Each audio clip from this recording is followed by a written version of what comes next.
మందిరంలో ప్రతిష్ఠించింది, మందిరంలో విడిచిపెట్టింది. ఆమె ఏమేమి చెప్పుకుంటూ వచ్చిందో దేవునికి వాటన్నిటినీ ఆమె చేస్తూ వచ్చింది. తిరిగి మందిరానికి వచ్చి తన కుమారుణ్ణి మందిరములో సమర్పించింది.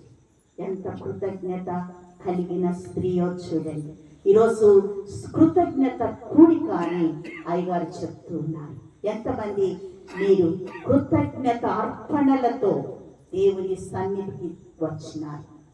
దేవుడు ఎన్నో మేలులు మీకు చేసి ఉండవచ్చు, ఎన్నో ఉపకారాలు చేసి ఉండవచ్చు, ఎన్నోసార్లు మీ కన్నీటిని తుడిచివేసిన దేవుడై ఉండవచ్చు. ఈరోజు మీ హృదయం నిజంగా కృతజ్ఞత భావంతో ఉన్నదా? కృతజ్ఞత కలిగిన బిడ్డలుగా ఈరోజు నీవు దేవుని మందిరానికి వచ్చారా? హన్నా అయితే తన కుమారుణ్ణి దేవుని మందిరానికి తీసుకొని వచ్చి మరి దేవుని మందిరంలో కానుకగా అర్పణ చేసింది. ఈరోజు నీ జీవితంలో, నా జీవితంలో దేవుడు ఎన్నో మేలు చేశాడు, ఎన్నో ఉపకారాలు చేశాడు. మర్చిపోయావేమో దేవుని మేలులను. 103వ కీర్తనలో నా ప్రాణమా యెహోవాను